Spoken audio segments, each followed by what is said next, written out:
Hello សួស្តីអ្នកនរគ្នាអូខេថ្ងៃនេះគឺខ្ញុំចង់មកអានជាមួយនឹង comment នៅលើវីដេអូដំបូងគេបំផុតដែលខ្ញុំដើរសួរហ្នឹងគឺអ្នកទាំងអស់គ្នាដឹងហើយថាវីដេអូដំបូងខ្ញុំផុសហ្នឹងគឺវីដេអូ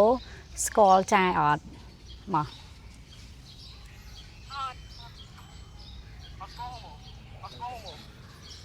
អូខេសម្រាប់វីដេអូហ្នឹងផងដែរគឺ top page ហ្នឹងគឺចេញមកពី idol សម្រាប់ហើយពេលហ្នឹងគឺរបៀបថាយើងខ្ញុំដើរសួរថាមានតែគេស្គាល់ខ្ញុំអត់អីអញ្ចឹងណានិយាយទៅគឺវីដេអូហ្នឹងគឺរបៀបថាយើងអត់ដែរស្គាល់គេអត់ស្គាល់យើងក៏អត់ដែរស្គាល់គេដែរចាអញ្ចឹងគឺមានចារបៀបថាយើងដើរសួរគេអីអញ្ចឹងណាអ្នកនរគ្នាអញ្ចឹងឥឡូវនេះគឺខ្ញុំមកមើល comment ដែលខ្ញុំទទួលបានវីដេអូដំបូងហ្នឹងគឺទទួលបាន 105k like ហើយនឹងទទួលបានជាមួយនឹង comment 955អញ្ចឹងឥឡូវនេះគឺខ្ញុំមកអាននៅ comment ខ្លះចង់ដឹងថាតើវីដេអូដំបូងហ្នឹងវាកំ pl វា funny កម្រិតណាអញ្ចឹងណាបងប្អូនគ្នាអញ្ចឹងតនេះអ្នកស្គាល់គ្នា idol សំណាងក៏សល់គាត់ថាស្គាល់ 100% អូខេចាអ្នកខ្លះស្គាល់អញ្ចឹងគាត់នេះអញ្ចឹងណាចាស្គាល់ហើយចានៅដាំ Pling Empire ចាហ្នឹងគឺអ្នកស្គាល់ឃើញនៅភូមិគ្រឹះគៀវតែអត់ស្គាល់ទេអូខេខ្ញុំទៅស្គាល់ចាយក្នុងវីដេអូហ្នឹងហើយក៏ដាក់រូបសើចទៀតហើយមានអ្នកចូលមានអ្នក like comment ហ្នឹង317ហើយមានអ្នកចូលទៅថាមីធូហើយគេដាក់សើចពេញហ្នឹងហើយបន្តមកទៀតគឺភាគច្រើនថាទៅតែស្គាល់ក្នុងវីដេអូហ្នឹងស្គាល់ពេលអូឃើញគាត់ឈ្មោះអីគេអត់ដែរទៅស្គាល់មិញខ្ញុំទៅឃើញខ្ញុំក៏អត់ស្គាល់ដែរសុំឈ្មោះចៅឯងមួយអត់ស្គាល់ផងអត់ស្គាល់ទេអត់ស្គាល់ខ្ញុំទៅឃើញមិញឥឡូវឃើញចាយទៅសាលាអូចង់ឲ្យខ្ញុំទៅថតនៅសាលាអត់ស្គាល់កំពុងគុំតែគេសំបីខ្ញុំក៏អត់ស្គាល់ដែរខ្ញុំក៏អត់ស្គាល់អូ my god និយាយទៅគឺអត់មានណាគេស្គាល់ទេនិយាយតាមត្រង់ហ្មងគឺមកវីដេអូហ្នឹងគឺអត់មានណាគេស្គាល់ទេហើយតាមដែលខ្ញុំដឹងគឺមានមនុស្សម្នាក់ដែលគាត់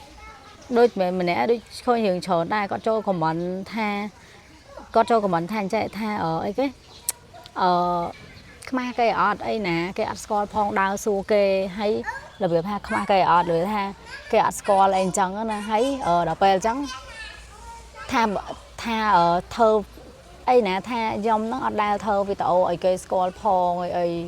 អីអត់ចេះខ្មាស់គេដើរសួរអត់ប្រយោជន៍អីណាតែបើទៅខ្ញុំគ្រាន់តែចង់ថាការធ្វើ content នៅលើ social media គឺមិនមែនថាត្រូវតែគេស្គាល់ត្រូវតែគេអីទេក៏ប៉ុតខ្ញុំបើនិយាយទៅខ្ញុំទទួលស្គាល់ថាខ្ញុំអត់ល្បីទេប៉ុន្តែគ្រាន់ថាយើងធ្វើវីដេអូហ្នឹងគឺដើម្បីការកម្សាន្តនេះហើយក៏យើងដឹង 100% ឥឡូវបើសិនជាខ្ញុំដើរសួរគេអត់ស្គាល់ហើយខ្ញុំនិយាយថាខ្ញុំព្យាយាម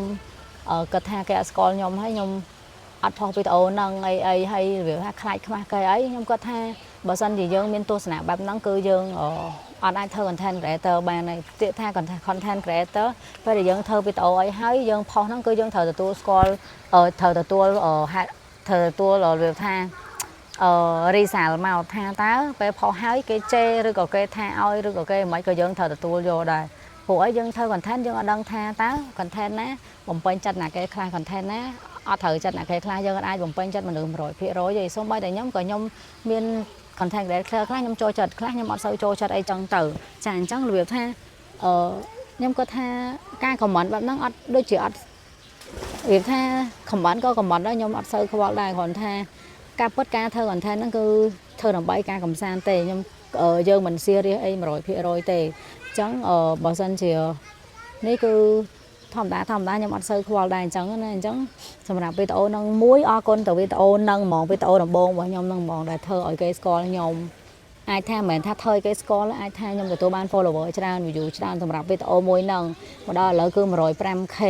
បេះដូងហើយនឹងview ហ្មង view 1.5m ចាអញ្ចឹងអាចថាវីដេអូហ្នឹងចូលនៅក្នុងចំណោម viral មួយដែរអញ្ចឹងក៏ខ្ញុំអរគុណចាខ្ញុំនិយាយទៅខ្ញុំដឹងគុណវីដេអូមួយហ្នឹងខ្លាំងមែនតើហ្មងគឺជាវីដេអូដែលធ្វើឲ្យខ្ញុំនិយាយថាតស៊ូទៅមុខដល់ពេលខ្ញុំឃើញវីដេអូហ្នឹងទូមាន view មានអីចឹងទៅខ្ញុំក៏ចាប់ផ្ដើមព្យាយាមធ្វើវីដេអូបន្ថែមទៀតផុសថែមទៀតរហូតមកដល់សប្តាហ៍ថ្ងៃអញ្ចឹងសម្រាប់ fan អ្នកដែលមើលអីចឹងគឺ